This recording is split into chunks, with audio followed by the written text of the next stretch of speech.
The morning rain hit the windows of Solno, 3 Academy like soft bullets. The sound was light but steady. The gray sky made the classroom feel colder. Yoon Ji-ah sat alone at the back of Class 2A. Her black hair hung around her face. Her eyes stayed on the notebook in front of her. She moved her pen slowly, drawing lines and numbers. It looked like she was copying from the history book. But she wasn't. She was drawing a map of the school. Outside the classroom, heavy boots thudded on the floor. 2 Zhorathi guards passed the door. Their metal suits made no sound except for the weight of their steps. Their helmets had no faces. Smooth metal. Cold and bright, like mirrors. Jia's hand did not shake. She had seen them every day for 3 years. And for 3 years, she had not spoken a single word. No one in the class spoke loudly. It was dangerous to speak too much. The walls had ears. Everyone knew that. The Zhorathi Empire ruled now. They called it the Great Peace. But people only called it the occupation. Since the war ended, all schools had to teach Zhorathi-approved lessons. And every morning, students had to say the loyalty oath.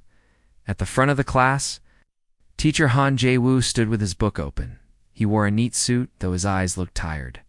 Before the war, he had been an intelligence officer.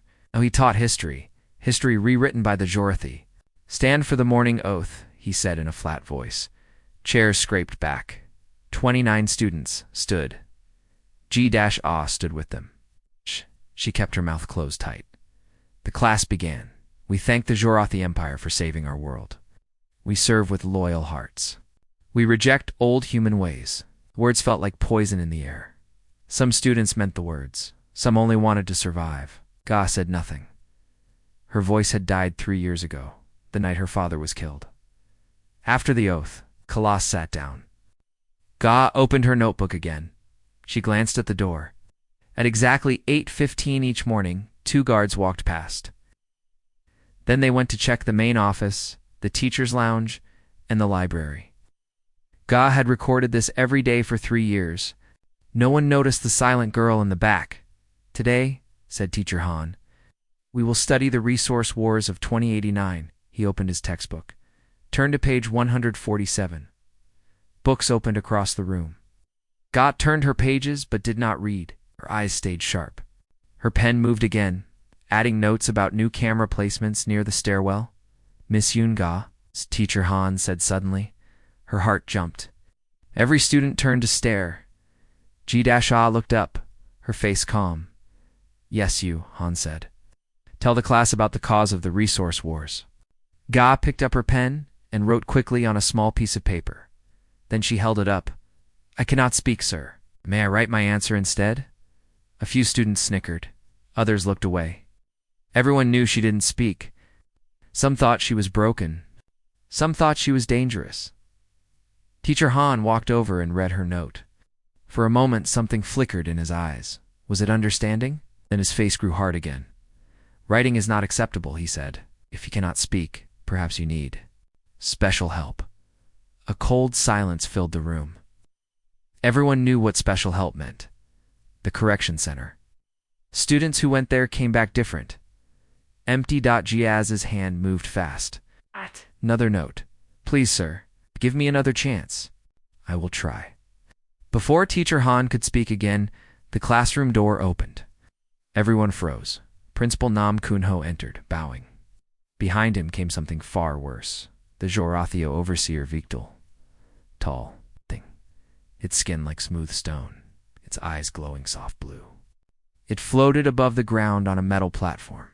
It spoke through the walls, its voice cold and inhuman. "Greetings, young humans. I come to observe your learning."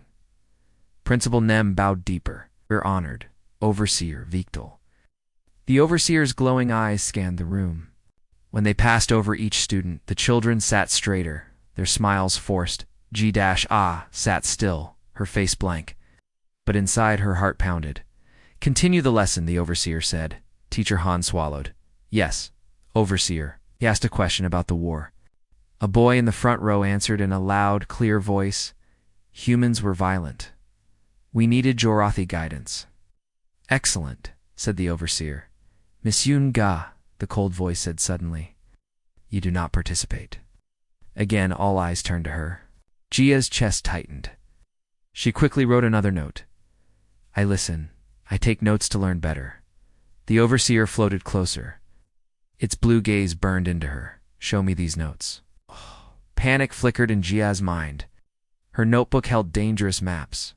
Real intelligence. If they soak'emly. She flipped to a false page.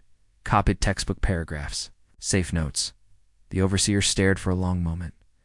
Finally, your precision is noted. Floated back. Relief washed over Ga. She closed the notebook softly. The lesson continued, but Teacher Han watched her. His eyes saw more than before. He had noticed the real notes. When class ended, students rushed out. But Teacher Han called softly, Miss Yoon-ga, stay. Her heart sank. She stayed in her seat.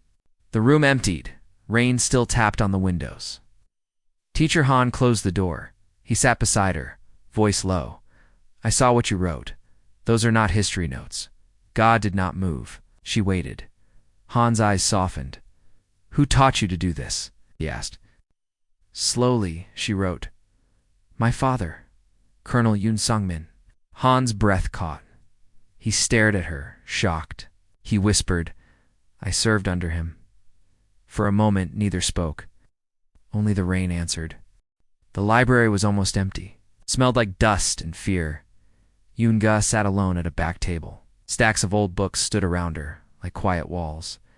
Most shelves were empty now. The Zhorathi had taken away the books they didn't like. Said old human stories were dangerous. Only approved books were left. Her real notebook lay open in front of her, not the fake one she showed in class. This one held everything. Maps, notes, guard schedules. 3 years of silent watching. 3 years of truth. The clock on the wall ticked slowly. 3 p.m. footsteps. God didn't turn. She already knew who it was. Teacher Han Jae-woo walked between the shelves. He moved carefully, like someone walking through broken glass. He sat across from her without saying a word. His eyes went straight to the notebook. He looked through the pages slowly. One page after another, hallway maps, guard routes, camera blind spots. He didn't speak for a long time. Then he whispered, How long have you been doing this? Wrote on a slip of paper and pushed it toward him since my first day here. 847 days. Han nodded slowly. He looked around the library. Only 2 other students were there. The librarian was busy pretending not to notice them. Why this school? He asked. She flipped to a drawing near the back. It showed something most. Students didn't know tunnels and old rooms under the school. They chose this place as a command hub, she wrote. The basement has their main communication center. Han's eyes widened. His finger traced one of the hidden tunnels. He looked pale. How do you know about the basement? Another page. More drawings. My father studied city blueprints, she wrote. He said if you know the ground, you can control the fight. Han leaned back in his chair, touched. His face, like he couldn't believe what he was seeing. Then he whispered, Your father was my commanding officer. During the last campaign before the city fell, Gi-ah's hand didn't shake. She wrote carefully, I was there. I saw him die. Han looked away. His voice broke. I searched for survivors. We found nothing, she wrote again. I was in the bunker. He made me his backup. He trained me. Han stared at her like she was a ghost. A 17-year-old girl had carried this burden and no one had known. He read the next note. He said, Someone must remember how to fight. Then another one. I watched him die. I couldn't speak after that. Han's throat tightened. The silence wasn't just trauma, it was a choice. Ji-ah picked up her pen again. They hear every voice. Their machines track sound. Can't hear what is not spoken. Han looked at the notebook like it was something sacred. She had built all this right under their sensors. And no one suspected the quiet girl. It's dangerous, he whispered. If they catch you, she wrote fast, they won't. They see me as broken. That makes me invisible. A sudden noise. Footsteps near the library entrance. They both looked up. Park Soo-min walked in. Ji-ah's eyes locked on her. Sumin saw the notebook. She stopped. Her face changed, confused, then scared, then understanding. Han whispered, "Does she know?" God didn't write. Instead, she closed the notebook slowly. She stood up. Sumin walked toward them. She looked at Han then. Finally, she said in a soft voice, "You're not just drawing for fun, are you?" Ga hesitated, then nodded once. Sumin didn't speak again. But she sat beside Gaia and opened her own notebook. Silently, she began to copy one of Gaia's maps. Han watched them. For the first time in years, hope sparked inside him. Not loud, not bright. Later that night, Ga stayed behind. She and Han met near the basement stairs. Lights were low. School was quiet. They carried her real notebook and moved carefully. And Zhorathi had announced a sweep. They were going to search for illegal documents. Where do we hide it? Han asked. G-Ah pointed to a floor panel. She opened it and revealed a dark tunnel below. They climbed down old brick walls. Dust. Silence. She led him to a hidden room, an old storage chamber. Inside were old boxes, wires, and broken chairs. She placed her notebook inside a locked box, sealed it, and tucked it under metal pipes. Han turned to her. "You've done more for the resistance than any soldier I've met." Ida shook her head. She wrote on a small paper and handed it to him. "I'm not a soldier. I'm just a girl who remembers." They climbed back up. Before they left the tunnel, Ga paused. She wrote one more thing. "They own the sky. They watch our words, but silence is ours. Silence is human." Han read it, his hands shaking. Then he nodded. The next morning, the rain returned, gray and soft. Guards patrolled like always. Zhorathi drones flew above. Students lined up for the morning oath. Ga stood with them, eyes blank, mouth closed. Su-Min stood beside her now. She didn't speak either. Teacher Han watched them both from the front. He gave the usual command, "Begin the oath." Voices filled the room, but two girls stayed silent. The war had changed. But it wasn't over. It was just quieter now, and silence had become the strongest language left.